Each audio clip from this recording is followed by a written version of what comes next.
Hello people, welcome back to another episode of our Love, Date and Relationship. It's your favorite girl B, and today I'll be sharing this human and good story with you. Come along with me, let's go right in, guys. A friend of mine needed advice on this. Her husband stopped having sex with her ever since she became pregnant of their child, and now the child is a year and a half, yet no sex after begging her husband maybe once in 4 to 6 months. Fresh marriage of 3 years, and it wasn't like that when they were courting. Note, the husband is very caring and loving, and also he provides her with everything, but no sex. In fact, their sexual life is zero.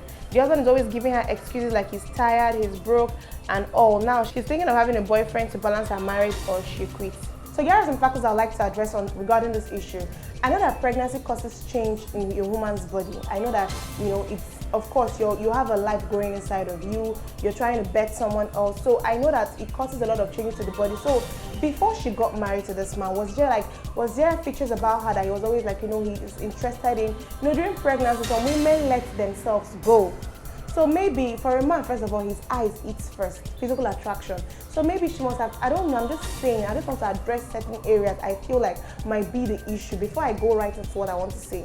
So maybe she might have let herself go. Maybe she looks different. Maybe she has gained a lot of weight. It is not an excuse. And I feel like there are better ways that they should address this. So first of all, I'm going to say she should have a sit down with her husband. That's the main, because I can only guess. She might only guess, but you have to talk to the person. Sit down with him and ask questions.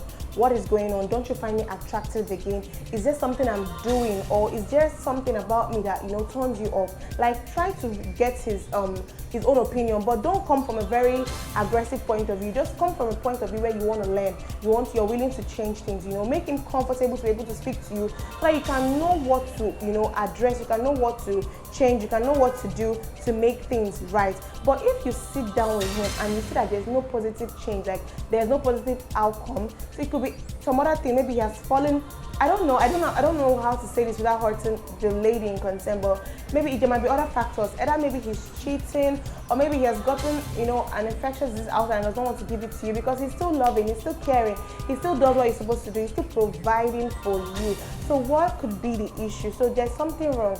Is it that he's cheating, or maybe he's going through something at that point, or because it's over a year now. When she got pregnant with the child, he wasn't sleeping with her, and the child is already a year and some months now. So something is wrong. Men don't stay this long without sex. Either he's getting it somewhere, or something has gone terribly wrong. So this is a situation whereby you need to sit and discuss with this man. But sitting down with him and talking with him, if nothing changes, if nothing improves, then that's when I can say, I'm not going to ask you to start having a boyfriend. No, I'm going to ask you if you still want the marriage, because sometimes you can, maybe for that time being, maybe he's not in a good mental space, or whatever it is. If you still want, there's a women that still prefer to stay married and leave their marriage. So if he's not hitting you, if he's not aggressive, he does all you're supposed to do, you're thinking of your child's future, you can just be there, build up yourself, get a business, start working on yourself, start going to the gym, try to get yourself back again, try to get yourself back in shape, try to get yourself happy, just do things that make you happy, hang out with friends, and just live your best life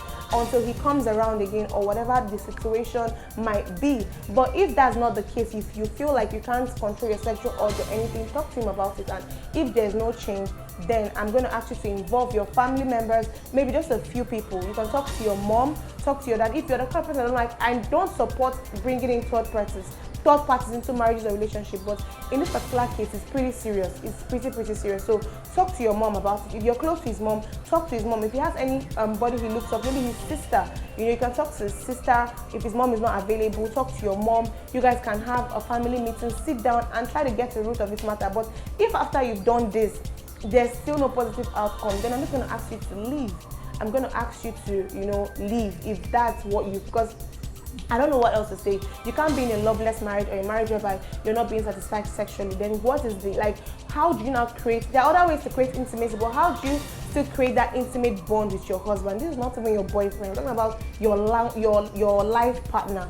So I feel like there is more to it than meets his eyes. So if you discuss with him and there's no positive outcome, try to bring in family or people he respects into this. If there's no positive outcome, I would ask you to respectively take a bow. It's really sad, it's really painful, but that's where I think this whole thing might end up if there is no change in his behavior after so many discussions. Alright guys, with that, we've come to the end of today's episode on our love, date and relationship with your favorite girl B. Please don't forget to follow us on our social media handles. On Instagram, we'll go by e.com_official. For Facebook and YouTube, we'll go by e.com_official. And for Twitter, we'll go by edotcom01. All in lowercase alphabet, no space in between. Bye guys.